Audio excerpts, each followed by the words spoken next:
Ela é uma pioneira e uma referência para o Amazonas. Beth Azizi foi juíza, vereadora, deputada e também jornalista. Fez história como a primeira mulher a presidir a Assembleia Legislativa do Amazonas. Hoje a política ainda faz parte da sua vida. Beth Azizi, muito obrigada pela sua presença. Seja bem-vindo à nossa websérie. Eu louvo a iniciativa de vocês, que são jovens, né? Em fazer isso, em fazer esse projeto, principalmente tendo em vista, direcionado, né, para o Dia Internacional da Mulher. Mas eu queria fazer uma observação rapidinha, é que o Dia Internacional da Mulher deveria ser todos os dias. Por quê? Porque a mulher teve em toda a história da humanidade, o percurso da mulher foi muito doloroso. Não foi num dia só. Não foi no dia que as operárias morreram queimadas lá nos Estados Unidos. Essa luta da mulher pela sobrevivência, ela vem desde os primórdios da vida humana. E não parou. As conquistas dos direitos da mulher foi uma luta sangrenta, uma luta como se a mulher tivesse necessidade de sangrar a própria carne para que o ser humano soubesse que ela também é um ser humano. O ser humano masculino, homem, ele já veio transformado de um animal muito forte. Então ficou caracterizado o sexo masculino como o sexo forte. O sexo o ser humano que matava para dar de comer a outros seres humanos. A mulher fazia o mesmo trabalho, mas ela tinha que fazer de um modo muito mais cruel, porque ela tinha que ir buscar comida e parir os filhos. Tudo como hoje. Agora falando da luta da Beth mulher. A senhora começou muito cedo, aos 19 anos, na faculdade de Direito. Como foi essa trajetória para lutar pelo direito das pessoas e das mulheres? Bom, eu já nasci braba. A minha mãe me contou que meu apelido, quando garota, era Jararaca. Eu nasci em Manacapuru, na beira do Rio Solimões. Meus pais imigrantes, como toda a imigração árabe, eles não ficam desfrutando dos lazeres de uma urbe, de uma cidade urbana. E para onde foram? Não ficaram fazendo rodinha para ver pecinha no Teatro Amazonas, não. Foram para o interior, de batelão. Meu avô remava o batelão subindo o Rio Solimões. Ele tinha uns bíceps assim, desse tamanho. É esse o povo que eu tenho orgulho de pertencer. E aí tu me perguntas, por que a senhora fez isso, fez aquilo? Atávico, isso é genética. E além da genética, as minhas referências estão todas dentro de casa. Meu pai era um guerreiro. A minha mãe era mais guerreira ainda. Meu pai era mais calmo. Se bem que a comunidade árabe aqui no Amazonas fazia política de manhã, de tarde, de noite. Nós vivíamos numa cidadela, que era ali na Praça dos Remédios e vizinhança. Todas aquelas vizinhanças. E ali se fazia comícios históricos. E a comunidade árabe, eles chamavam de colônia. A colônia árabe sempre tinha um candidato. E por uma questão de conhecimento, né, de um pouco de conhecimento, pela trajetória de luta que o povo árabe teve até sair do seu chão, eles sempre tiveram assim, participação política muito forte no estado do Amazonas. E esse atavismo político está aqui. É por isso que eu comecei do zero. Fui vereadora, primeiro, entrei na faculdade de Direito, com 19 anos, já era amigada. Com um homem desquitado, Quando eu atravessava a Praça dos Remédios, eu me via apedrejada. Eu ouvia até o barulho das pedras. Pá, pá. É porque eu estava atravessando a praça e todo mundo sabia que eu tinha uma relação amorosa e não tinha nada de só amoroso, né? Claro. Eu não me acomodava só com namorar, pegando na mão, sabe? E nem atrás da igreja e do Cristo, como muitas amigas minhas fizeram, muitas primas minhas fizeram. E aí, eu fui estudar o 2º grau em São Paulo. Fiz a faculdade, voltei de São Paulo, fiz a faculdade muito cedo. Imediatamente fui fazer concurso. Eu fui a primeira mulher juíza de direito no Brasil, com 23 anos. E não pensa que eu fiquei sassaricando aqui pela cidade para arranjar marido. Não. Eu fui para o interior. Eu conheci quase todas as calhas dos rios da Amazônia. Todas as florestas menos densas. Eu distribuía a magistratura, eu distribuía a justiça, que era essa a minha função, para Ribeirinho, no meio dos furos, dos igapós, dos igarapés. E eu era uma mulher... Quantos anos foram de magistratura e até... Como foi o salto? Olha, eu com 23 anos, eu já estava no interior como juíza. Eu fiquei 10 anos como juíza e depois, quando eu deixei a magistratura, foi para ingressar na política com mandato.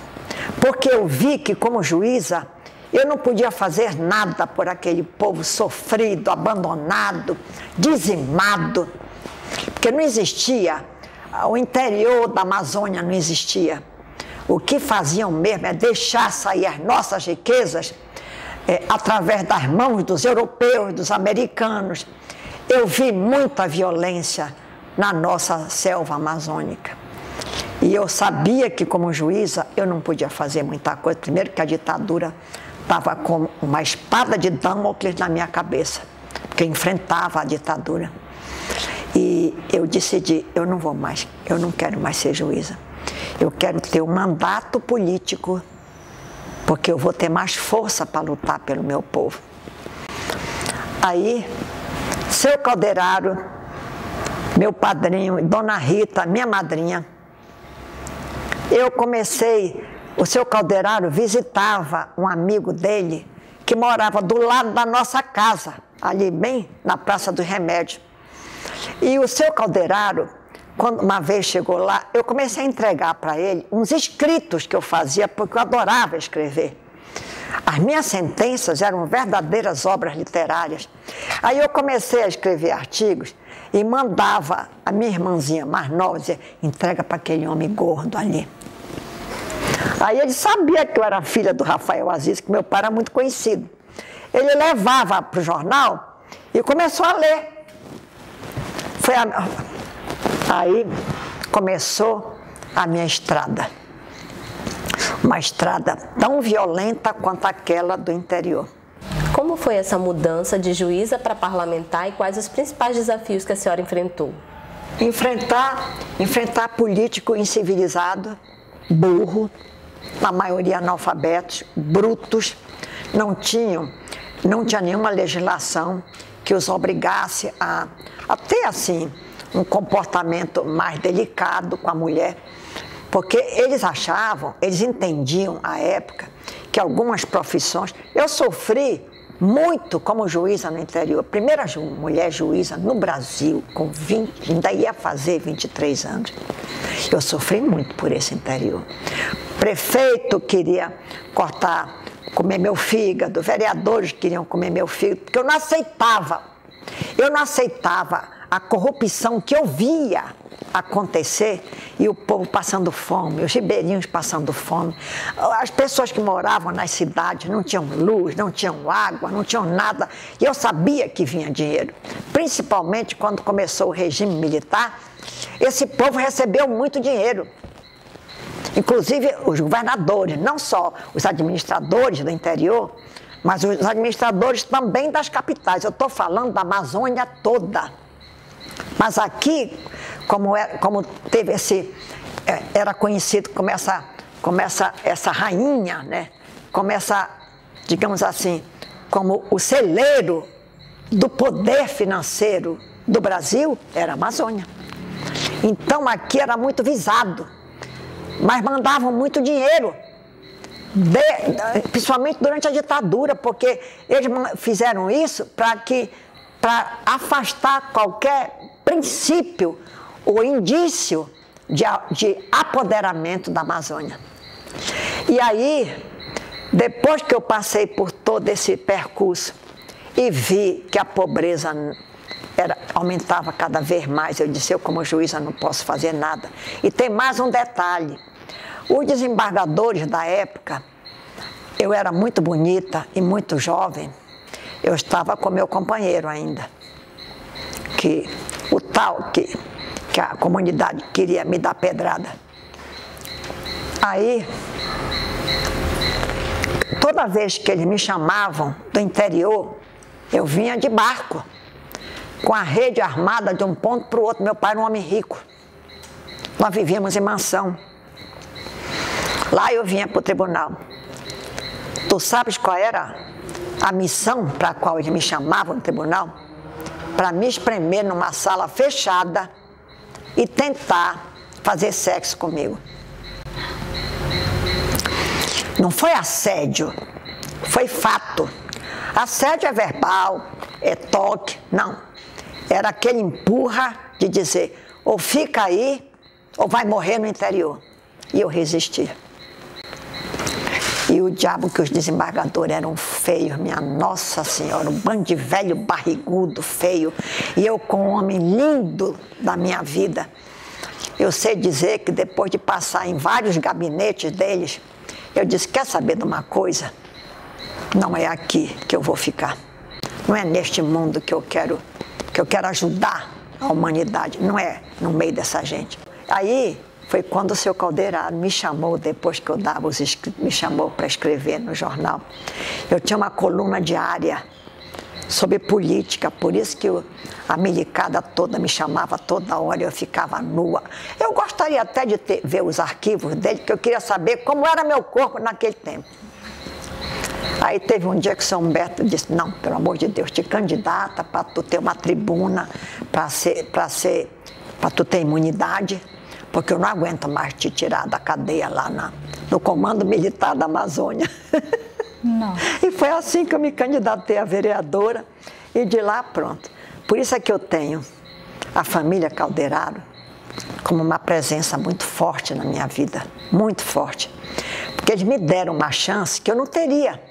Se eu estivesse no Rio, em São Paulo, numa cidade grande, ou tivesse ligado a um outro grupo de comunicação, eu não teria tido a oportunidade que o seu Humberto e Dona Rita me deram. O que a senhora pensa do protagonismo da mulher na política nos dias de hoje? Hoje, principalmente depois da elaboração da nova Constituição, e eu fui uma das constituintes, tenho muito orgulho disso, a mulher conseguiu alguns direitos. Só que a lei é um texto escrito. Se não tiver uma autoridade firme para fazer a execução da lei, fazer cumprir a lei, as coisas vão continuar do mesmo jeito. Os espancamentos, as mortes, as torturas. Porque o homem latino, principalmente, ainda pensa que está no tempo que andava com a mulher amarrada no rabo do cavalo dele. Amarrava o cabelo da mulher no rabo do cavalo dele. Isso é uma cena muito grotesca, mas você pode encontrar em qualquer livro sobre a humanidade. Eu só não vejo muito avanço na questão política. A presença? A presença da mulher na vida parlamentar.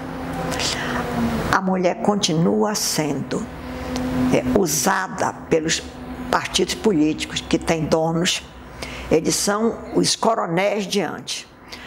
Antes, na Velha República, se fazia campanha no interior dos estados mais pobres através do coronelismo. Como que era? O homem é que dizia em quem votar. E era o dono do reduto eleitoral, era o dono do... Não precisava nem ter partido, qualquer partido. O homem mandava em tudo. Hoje, nós não temos esse coronelismo no interior do Nordeste, no interior da Amazônia. Mas tem no Brasil inteiro. Como? Eles conseguiram disfarçar da seguinte maneira. A Constituinte deu liberdade para se criar partidos políticos e foram criados partidos políticos. Todos eles têm dono. Todos eles têm dono. São 35 e lá vai partidos. Uma coisa absurda, que a reforma política já devia ter consertado essa coisa muito, uma coisa assim, incivilizada, sabe? E todos eles têm dono. Quem são os donos? São os homens. E aí, os homens continuam usando as mulheres para enfeitar palanque, sabe? Para fazer carreata, hastear bandeirinha. Mas quando chega na hora de você ter uma candidatura forte, séria, determinada, eles fazem de tudo para a mulher não ter sucesso. Isso aconteceu comigo em toda a minha vida parlamentar. Mas como eu tinha bastante voto, mesmo que eles roubassem meus votos, eu tive uma vida parlamentar. Eu só consegui esse espaço parlamentar porque eu era uma guerreira nata. Porque o que me roubavam de voto, os próprios dirigentes dos partidos organizavam núcleos para me tirarem os votos. Isso aconteceu aqui no Amazonas, comigo. Eu fiz várias denúncias da tribuna lá. E aí, agora tem mais mulheres? Tem. Mas sabe por quê? Porque criaram uma estupidez de uma lei que as campanhas eleitorais hoje deverão ser feitas por dinheiro público. Quer dizer, o povo que já ganha mal e porcamente vai ter que financiar a campanha eleitoral dos partidos. É o chamado fundo partidário e o fundo eleitoral. Só nessas eleições passadas, os cofres da União, porque o direito eleitoral é da esfera federal. Só para as eleições deste ano, de 2018, como foi criado o tal fundo partidário e fundo eleitoral, o Brasil, o povo brasileiro, teve que se desfazer de 5 bilhões de reais. 5 bilhões de reais para patrocinar partidos de malandros, partidos de coronéis. Mas qual era a condição? Botar a mulher como candidata. Aí eles enxertavam os partidos de mulheres, mas não podia ser uma Bete Aziz. Tinha que ser essas bem, sabe assim, bem alienadas, humildes, às vezes até empregadas domésticas da casa deles. Eu tenho um levantamento do que foi a campanha eleitoral no Amazonas deste ano, de 2018, que eu vou te dizer. Mas não adianta eu botar isso na internet. Eu queria... O Ministério Público tem esse levantamento de todas as falcatruas que fizeram com o fundo partidário e com o fundo eleitoral aqui no Amazonas e no Brasil inteiro. O Ministério Público tem que tomar a iniciativa de abrir processo, inquérito, punir e extinguir partidos que praticam, que fazem essa prática nociva, terrível. Isso não leva a mulher a lugar nenhum, não leva o país a lugar nenhum e não leva a sociedade brasileira a lugar nenhum.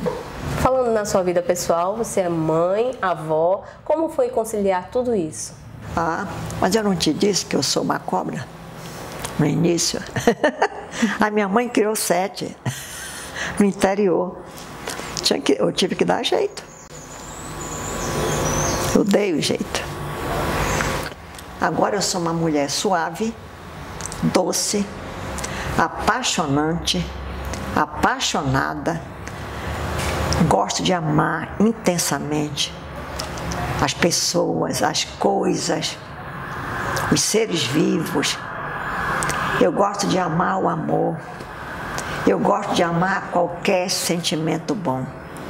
E abomino qualquer sentimento que magoa o ser humano.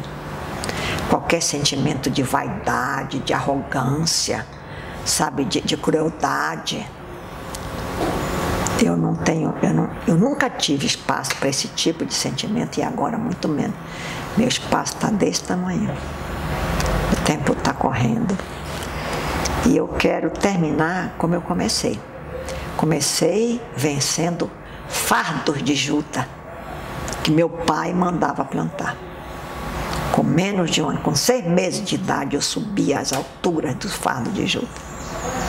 Eu quero terminar assim, descendo os fardos de juta, com muita tranquilidade e deixar uma história muito bonita e muito lembrada.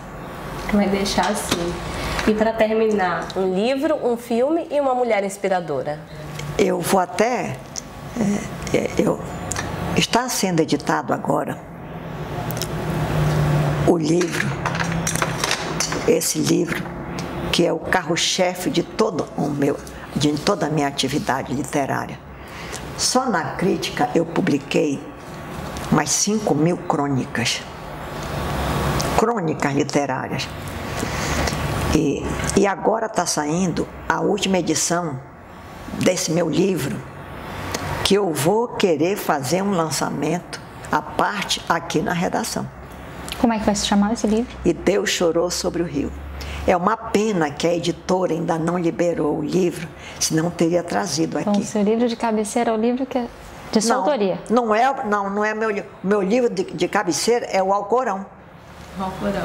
É, porque tem muita coisa bonita, não tem nada a ver com esse islamismo sanguinário, não é nada nisso. O islamismo não é isso. Os muçulmanos não são assim.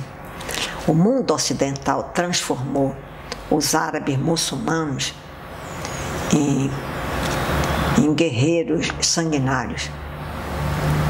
Porque eles não deixaram nenhuma opção para o povo árabe, para a juventude árabe. E a gente tem que, com esse entendimento e com essa perseverança e com resiliência, né, mostrar ao mundo que uma civilização como é o islamismo não se derrota com bala, nem com bomba, é com aceitação, resiliência. O mundo, para viver em paz, tem que aceitar todas as suas culturas e todas as suas civilizações. E a civilização árabe não pode estar fora desse jogo. Por que fazer essa discriminação? Um filme que marcou a sua vida? Era tudo filme de chorar. Te juro, eu sempre fui apaixonada.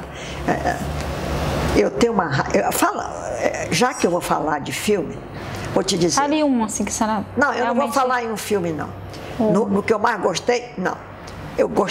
Eu sempre gostei muito de arte, de leitura, de televisão, de cinema. Eu sou apaixonada por filmes históricos, por filmes de boa literatura, baseados em boa literatura. Mas eu me penalizo, eu me culpo toda hora, porque quando a gente era criança, a gente ia para os cinemas torcer pelos cowboys americanos que matavam os índios. Quando eu me lembro disso, eu tenho vontade de cortar meu cérebro. Porque era pura ignorância que a civilização norte-americana passava para o mundo humilde, né? Os cowboys matando os índios, todo mundo aplaudindo os cowboys. Esse filme eu não guardei na minha memória, nenhum nome desse. Agora, mas os românticos, tipo os românticos? O Vento Levou, As Pontas de Suplício de uma Saudade. Lindo. Romance. romântico? Porque o romantismo se foi, né? Observa a porcaria cinematográfica que os americanos espalham pelo mundo. O cinema europeu foi subtraído, foi subjugado pelo cinema norte-americano. Por quê? Porque eles só fazem filmes dentro de estúdios de violência, máquinas mortíferas, e mais isso e mais aquilo. E o público, principalmente o público jovem, é muito atraído por essa bestialidade que não tem nem princípio, nem meio e nem fim. O romantismo, ele tem uma história completa. Ele tem começo, meio e fim.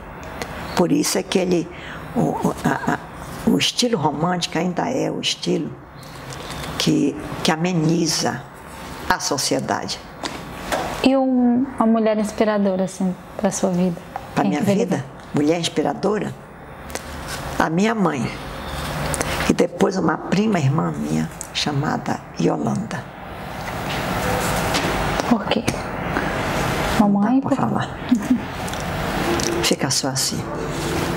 Muito bem. Beth, eu agradeço imensamente pela sua presença na nossa série Mulheres Guerreiras. É muito bom fechar essa série de entrevistas com a sua presença aqui. Ai, que bom. E vocês acompanhem todo o material de fotos e entrevistas no portal acritica.com.